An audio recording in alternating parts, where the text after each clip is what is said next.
Guys, चर्चा organising की हो रही थी। एक बार पूरे चैप्टर को रिवाइज कर लेते हैं फटाफट से। सबसे पहले हम लोगों ने इसके अंदर प्रोसेस सीखा। मैंने मीनिंग तो लिखवाया ही नहीं अभी तक। IDAE, identification and division of work, departmentalization, assignment of the duties and responsibilities, and the last one is the establishment of the reporting relationship. Importance सीखा था। SODA is S for specialization, O for optimum utilization of resources, D for development of personnel, A for adoption to change, अगले A for administration, effective administration। C से था क्या था याद कराओ, clarity in working relationship, and E for expansion and growth। ठीक है, I hope आपको याद हो गया होगा। नेक्स्ट मुद्दा उठाया था आपका टाइप्स ऑफ, ओ रुको रुको, ऑर्गेनाइजेशनल स्ट्रक्चर क्या होता है। एक स्केलेटन ऑफ द ऑर्गेनाइजेशन होता है जो कि वर्किंग रिलेशनशिप को एक्सप्लेन करता है। उसके बाद इसकी इंपॉर्टेंस की चर्चा मैंने पिछली ही क्लास में आपके साथ डिस्कस किया। पेपर में आ सकती है, इंपॉर्टेंट है, पेपर में हर चीज़ आ सकती है, आप यही सोच के चलिएगा, तो कुछ भी नहीं पता वो क्या डालने वाले हैं। उसके बाद हमने सीखा था span of management, that how many individuals can be easily managed by the one manager is will represent the span of management and it will give the shape to the organisation. ठीक है ना। तो यहाँ तक के मुद्दा करने के बाद दो प्रकार के ऑर्गेनाइजेशनल स्ट्रक्चर थे। One was the functional organisational structure, second was the divisional organisational structure.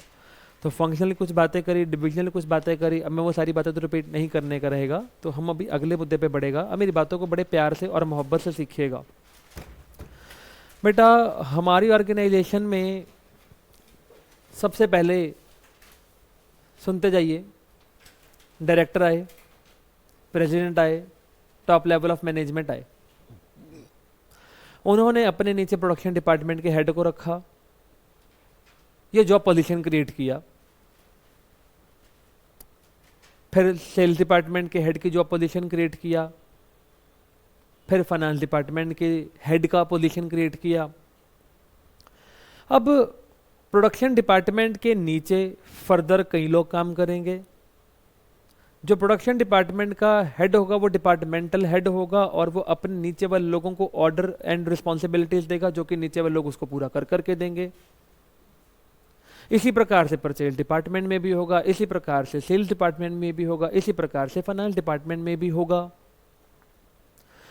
यहां पर बड़ा छोटे को ऑर्डर दे रहा होगा, रिस्पॉन्सिबिलिटी दे रहा होगा, और उस रिस्पॉन्सिबिलिटी को निभाने के लिए क्या कर रहा होगा, अथॉरिटी भी दे रहा होगा, क्योंकि there must be the match between authority and responsibility.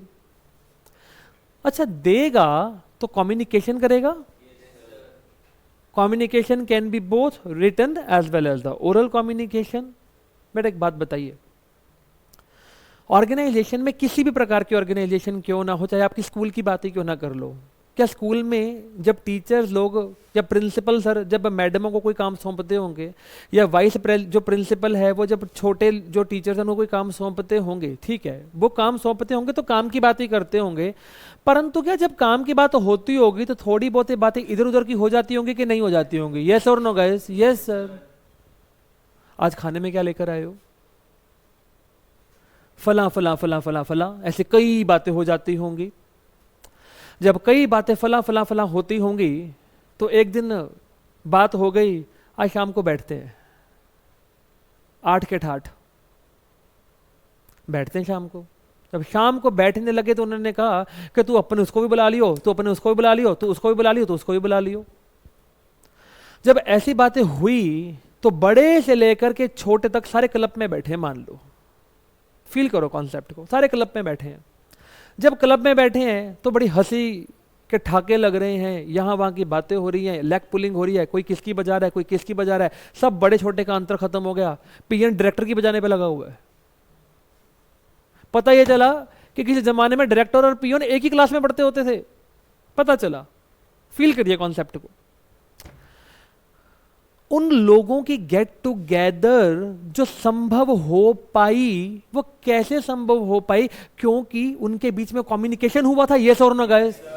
Communication क्यों हुआ था? क्योंकि हमने एक स्ट्रक्चर बनाया था जिसमें बड़ा छोटे को ऑर्डर वगैरह दे रहा होगा। यस और नो गाइस?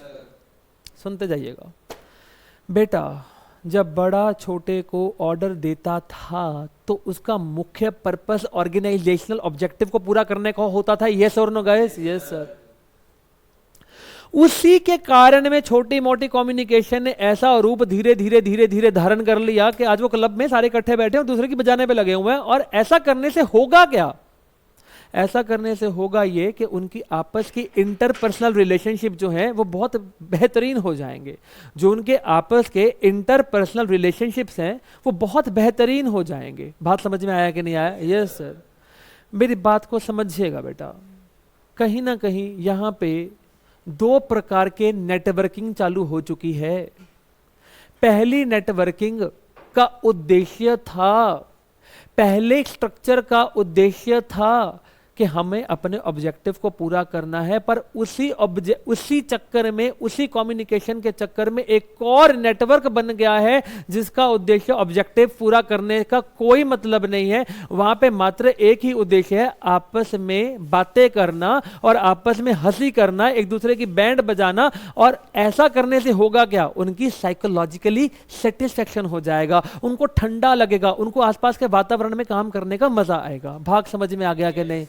जो पहला था वो जानबूझकर बनाया गया था। क्या जानबूझकर मैंने जॉब पोजीशंस क्रिएट की थी? Yes sir, because I need that, because उसके बगैर तो मेरा काम होना ही नहीं था। बात समझ में आ गया कि नहीं? जो अगला चर्चा चालू हुआ वो मैंने किया कि खुद से हो गया, खुद से हो गया, परंतु वो भी किस पर निर्भर करा? अगर पहला ना होता तो दूसरा होता ही ना। बात समझ में आ रहा है कि नहीं भैया? जो पहला होता है ना उसको बोलते हैं फॉर्मल स्ट्रक्चर। क्या बोला मैंने वर्ड? Formal structure. और जो दूसरा खुद पे खुद बन गया उसे क्या बोलते हैं? Informal structure. Am I clear dear friends? ठीक 12:40 पे ब्रेक होगी। तुम्हारे स्कूल में भी तो ऐसे ही होता है। तुम्हारे स्कूल में क्या टीचर्स को ब्रेक मिलती है ना? बिल्कुल ब्रेक मिलती है। मैंने खुद आपके स्कूल में जाके टीचर साथ खाना खाया हुआ है रिसेंटली। तो वहां पर तो कई की प्रकार के लोग आ जाते होंगे, कोई कौन सी टीचर आ गई, कोई कौन सी टीचर आ गई, कोई कौन सी टीचर आ गई। और जब उसे ब्रेक के अंदर क्या हम लोग पहले परमिशन लेते हैं, प्रिंसिपल सर क्या हम वहां पे चले जाए खाने के लिए? ऐसा कुछ रहता है क्या? The answer is no. और उसमें एक बात बताना, जैसे मैंने एग्जाम्पल क्लब का लिया था, तो वहां पर भाई साहब क्या जो पीएन था वो डायरेक्टर से डायरेक्टली कम्युनिकेट कर पा रहा था? ये सर, कि वहां पर भी स्केलर चेन फॉलो करेंगे? क्लब में बैठकर भी स्केलर चेन फॉलो करोगे क्या? पीएन तू पहले सुपरवाइजर लेवल को बता, फिर वो मिडिल लेवल के बंदा ढूंढने जाएगा। ओहो प्रोडक्शन हेड कहां पे है, मुझे जोक मारना है, जोक आया जोर से, मैं जोक बताने के लिए पहले मिडिल लेवल कान में बोलूंगा जाके ले, फिर वो जाके उसको कान में जाके बताएगा डायरेक्टर को। ऐसे होता होगा? सोच के देखिए, क्या हम ऐसे फॉलो करते होंगे गाइस? नो।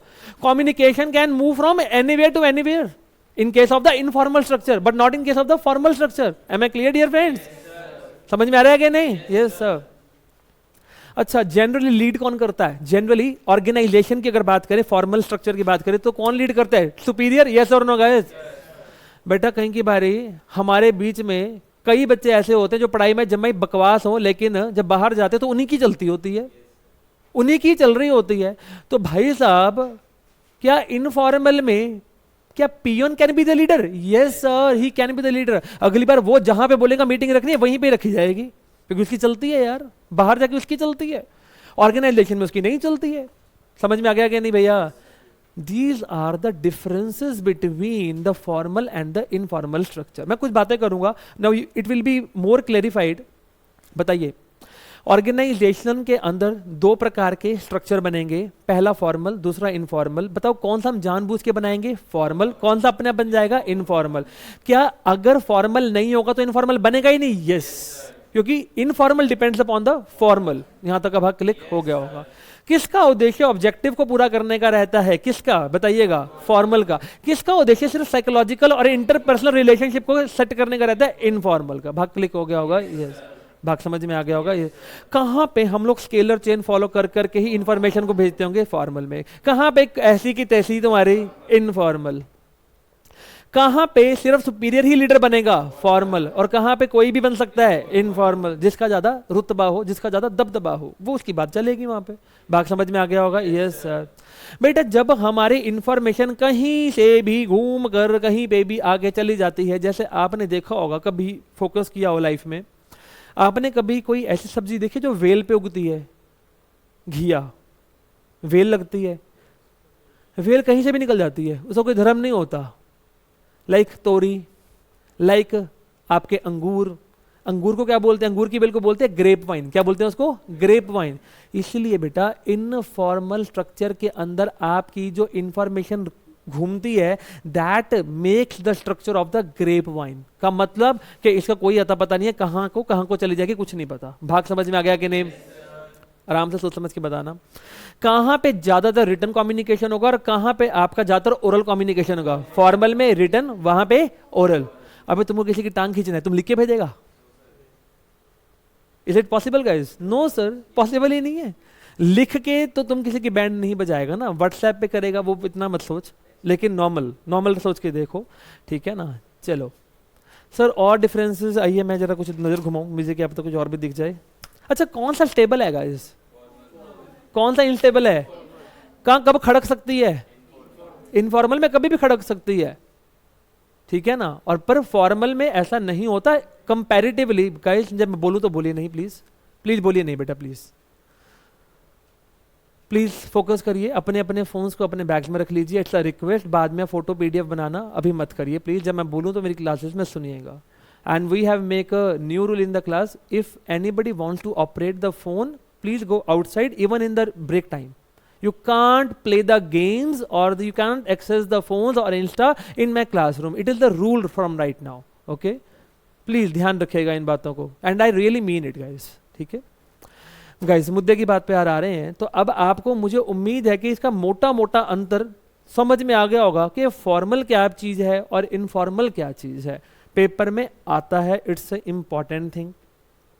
और मैं एक और बात भी बताऊं, आज की डेट में बड़े बड़े ऑर्गेनाइजेशंस में जानबूझकर इनफॉर्मल स्ट्रक्चर को प्रमोट करने के चीजें चल रही हैं। क्यों चल रही हैं? क्योंकि ऑर्गेनाइजेशन वाले लोग ये चाहते हैं कि जो लोग हैं ऑर्गेनाइजेशन में इनकी एक दूसरे से बननी शुरू हो जाए। इसको आजकल स्ट्रेटेजिकली इस्तेमाल किया जा रहा है। तभी जानबूझकर आप क्लब, आज की डेट में क्लब मीटिंग्स होती हैं, जानबूझ के फंक्शन रखे जाते हैं ताकि ये शाम को पीने खाने के बहाने एक दूसरे से मिलें, आपस में बातचीत करें। और आपस में जब बातचीत करेंगे तो ऑटोमेटिकली कॉमन सेंस लगाओ यार, तुम कौन सी जगह पर जाना प्रेफर करोगे? जहां पे तुम्हारे सारे जान पहचान के होगे, जहां पे कोई भी जान पहचान का ना हो। जहां पे जान पहचान के होगे ना, ऑटोमेटिकली यू फील ठंडा ठंडा, तुमको ऑटोमेटिकली तुम्हारा माइंड थोड़ा रिलैक्स हो जाता है। अब कॉमन सेंस यार, ऑर्गेनाइजेशन के पॉइंट ऑफ व्यू से सोच के देखो ना, एक रिलैक्स्ड माइंड ज्यादा अच्छे से कंट्रीब्यूट कर पाएगा कि non relaxed mind? Relaxed mind. बात समझ में आ रहा है कि नहीं आ रहा गाइस? यस और नो गाइस? यस। अब एक और बात भी सोच के बताओ, कोई ऐसी इंफॉर्मेशन है, तकड़ी खास इंफॉर्मेशन है, जो कि हमें फटाफट से ऑर्गेनाइजेशन में ना आग की तरह बहानी है, चलानी है, तो बेटा तुमको फॉर्मल का सहारा लेना चाहिए कि इनफॉर्मल का? इनफॉर्मल का। ऐसी जगह पे इनफॉर्मल बहुत काम आता है बेटा, जब आपको कोई भी ऐसी इंफॉर्मेशन फटाफट जब ऑर्गेनाइजेशन में फैलानी होती है। बात समझ में आ गया कि नहीं? यस। एक और बात बेटा, कौन सी सिचुएशन में सोर्स ऑफ इंफॉर्मेशन का पता लगाना ज्यादा इजी है, फॉर्मल में कि इनफॉर्मल में? सोर्स का पता लगाना ज्यादा इजी है। सोच के देखिए कहां पे होगा? फॉर्मल में। क्योंकि फॉर्मल में information is carried out through the proper levels. Informal में तो पता ही नहीं चलता कहां से क्या हो गया, बात का बतंगड़ बन जाता है, र्यूमर्स ही फैलते हैं, अफवाहें फैलती हैं, फलाने की लड़की भाग गई, लो, ऐसी चीजें ज्यादा होती हैं उसके अंदर, क्योंकि उसका पता नहीं लगाया जा सकता। मेरे को बहुत अच्छे से याद है, हमारे यहाँ पे आर्ट ऑफ लिविंग का कोर्स होता है। श्री श्री रविशंकर जी महाराज बेंगलोर में है, जो उनका एक बहुत बड़ा आश्रम भी है, उनका एक यस कोर्स था, मैंने 10th क्लास में लगाया था। उन्होंने एक बात सिखाने के लिए एक प्रैक्टिकल चीज करी।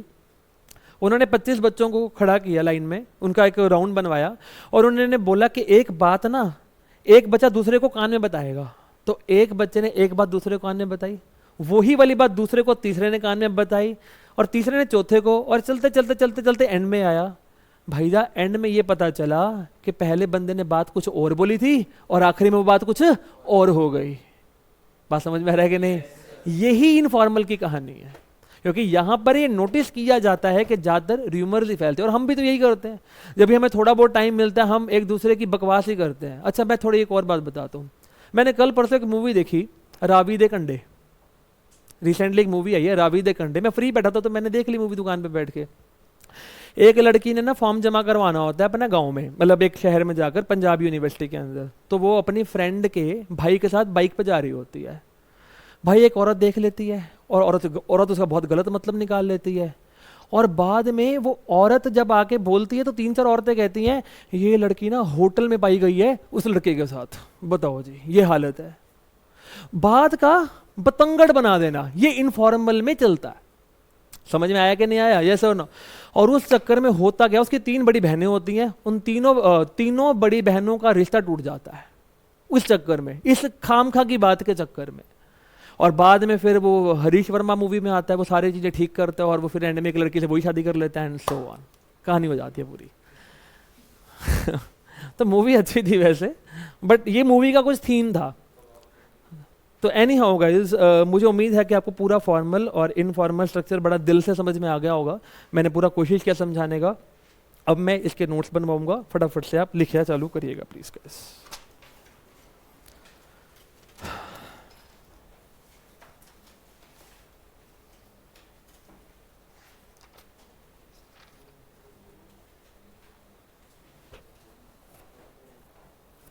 बेटा मैं डिफरेंस के लूप में लिखवा रहा हूँ, फटाफट से डिफरेंस बना लेना। आपको बेसिस भी लिखना है, बेसिस लिखना है, साथ में फिर पहले फॉर्मल की बात करेंगे और फिर इनफॉर्मल की बात करेंगे बड़े इत्मीनान के साथ। मेरे पास ठीक 13 मिनट है, तो मैं चाहूंगा कि मैं सारा डिफरेंस तो मैं लिखवा ही डालूंगा आपको, ठीक है? फटाफट से आइएगा प्लीज। बेटा मैं जो पॉइंट बोलूंगा आपको बिल्कुल समझ में आ जाएगा कि हाँ यार सर आप इसलिए कह रहे थे, ठीक है समझ में आ गया।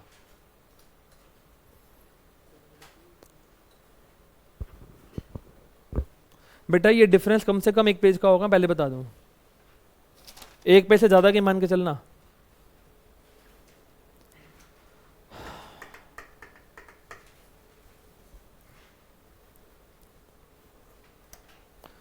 पता नहीं वाई डू आई फील के पेपर में आएगा बोर्ड एग्जामिनेशन में। I am getting the intuition. पहले फॉर्मल फिर इनफॉर्मल। बेटा मैं थोड़ा जल्दी बोलूंगा, आपको लिखना है। पहले बेसिस फटाफट से लिखेंगे, फॉर्मेशन, फॉर्मेशन,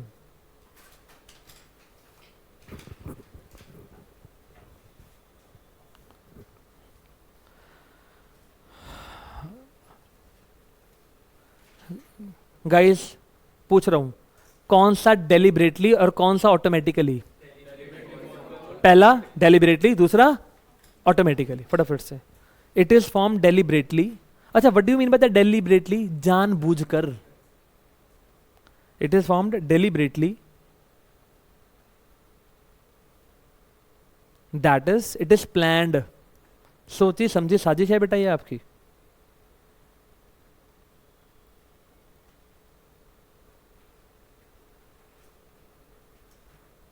उसके ऑपोजिट में लिख, it is created automatically, that is it is unplanned. It is unplanned.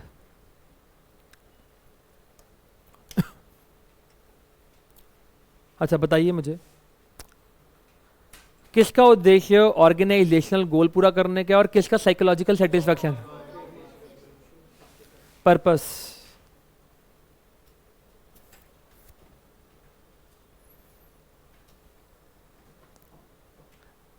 It's purpose is to achieve, its purpose is to achieve organisational goal. Opposite, its purpose is to achieve what? Psychological satisfaction.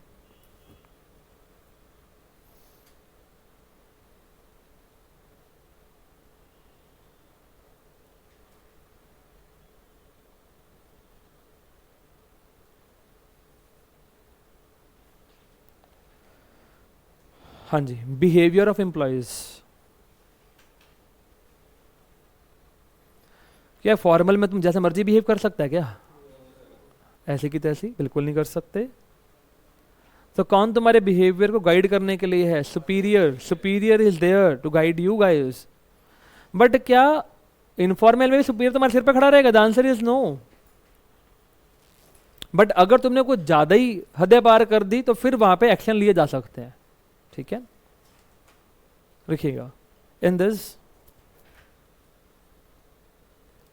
Superior will guide the behaviour of employees, subordinate, sorry, superior will guide the behavior of subordinates.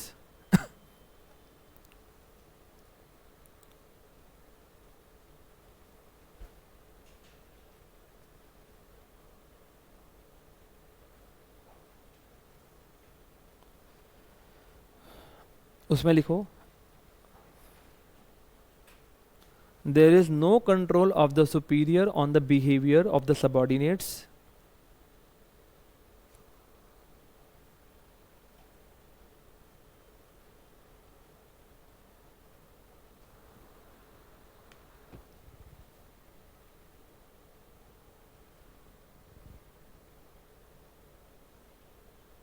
But if the behavior is misleading,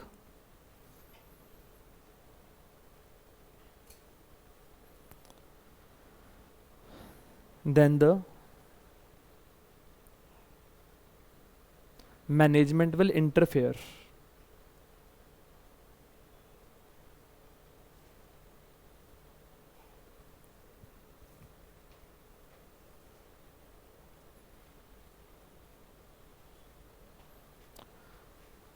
structure, बेटा बताइए कहाँ पे defined structure होगा और कहाँ पे नहीं होगा?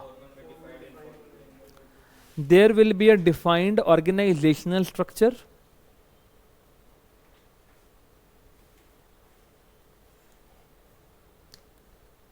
which clearly defines the what guys? Which clearly defines the scalar chain.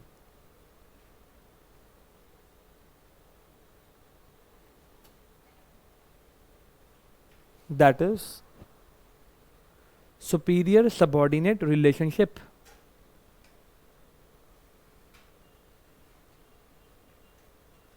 उसके ऑपोजिट में लिखें there is no well defined structure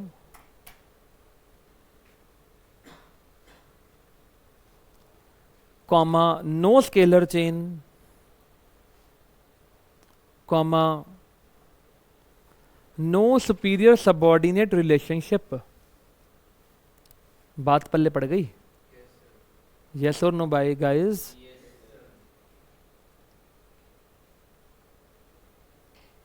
communication basis, थोड़ा जल्दी लिखें प्लीज, समय कम है थोड़ा. कम्युनिकेशन, बेटा कहां पे इंफॉर्मेशन स्केलर चेन को फॉलो करती हुई जाएगी और कहां पे रिटर्न फॉर्म में ही होगी? ये मैंने किसकी बात किया? फॉर्मल का. और वाइस वर्सा कहां पे होगा? In this information will follow the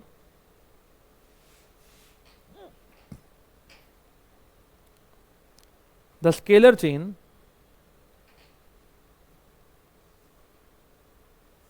and it is mostly in the written form.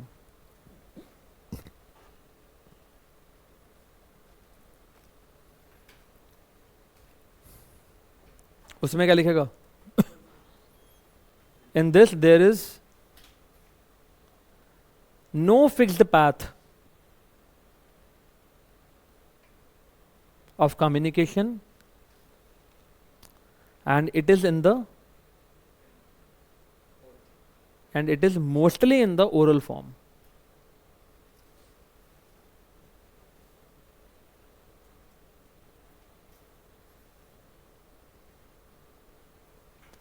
Leadership,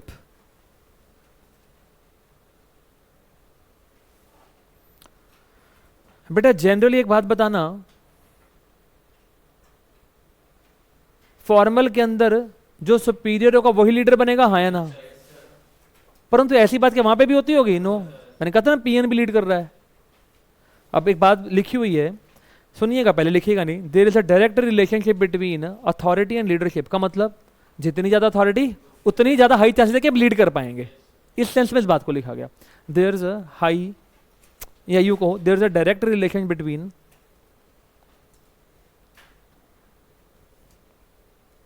authority and leadership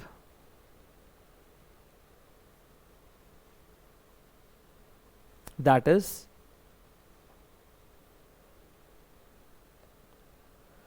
the person having the highest authority will act as a leader.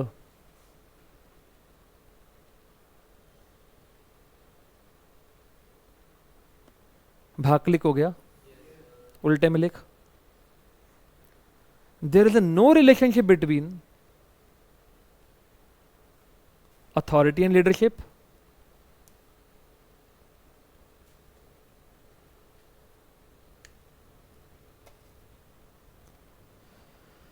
That is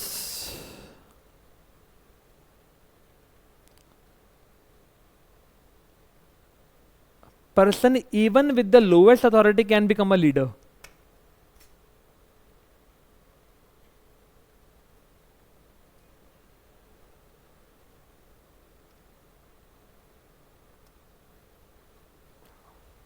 भाग समझ में आ गया होगा.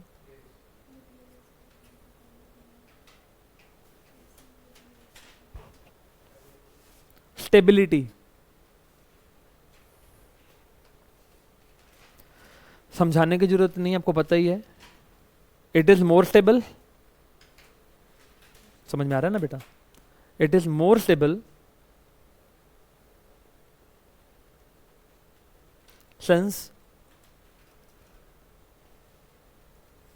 since formal structure would exist for a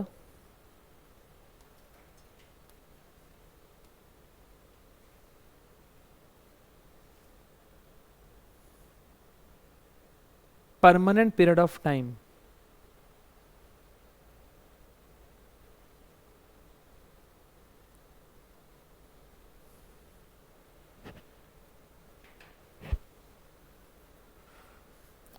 However,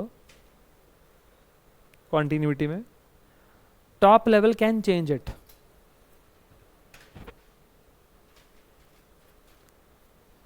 opposite में लिखो,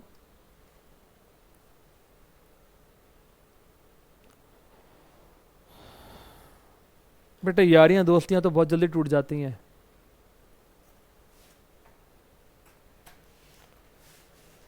This is unstable.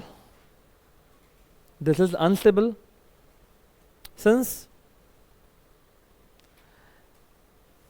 individuals can change the social circle whenever they desire. Circle, company बदल लेते हैं ना लोग, whenever they desire.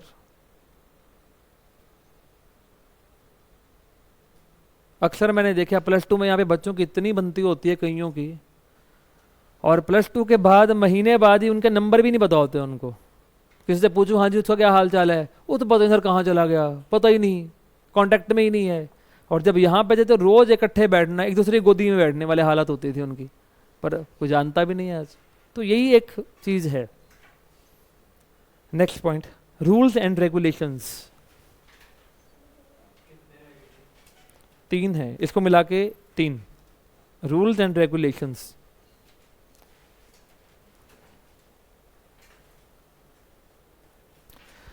बेटा कहाँ पे रूल्स एंड रेगुलेशंस होंगे? वहां पर rule and regulation as such नहीं होंगे, ठीक है ना. लेकिन अगर तुम गाली गलौज पे उतर आओगे तो फिर गड़बड़ हो जाएगा काम. There are various rules and regulations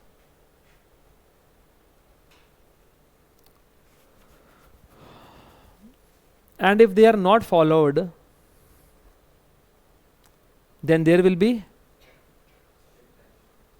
strict action or you can write the penalty.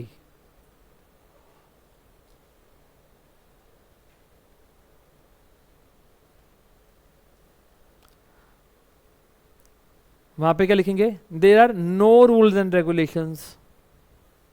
अच्छा कभी ऐसा भी होता है कि रूल एंड रेगुलेशन होते हैं? हाँ हो भी सकते हैं. क्यों, मैंने बोला था 6 बजे पहुंच जाना ग्राउंड, तुम नहीं पहुंचे, तुम 6:15 बजे आ गए, क्या मैं क्या कहूँगा, सर पे रख, लेट आए? ऐसा होता होगा? नहीं होता. Comma, even if there are rules and regulations and if not followed,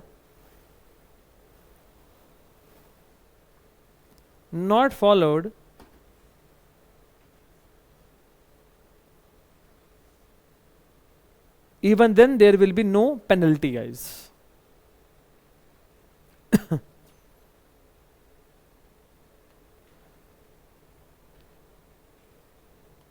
interdependent. अब बताओ अपने आप से कौन किस पर निर्भर करता है? और फॉर्मल वो इंडिपेंडेंट है। देखो फॉर्मल इज इंडिपेंडेंट, समझ में आ गया ना लॉजिक? वो पहले जो 15 मिनट की चर्चा थी ना, वो बड़ी अच्छी चर्चा थी, वो पढ़ समझ में आ गया तो फिर सारे पॉइंट क्लियर हो जाते हैं। फॉर्मल इज इंडिपेंडेंट, उसमें क्या लिखेगा? हाँ, informal is dependent upon formal.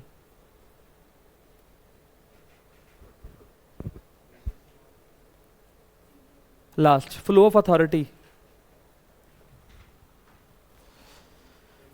Flow of authority guys,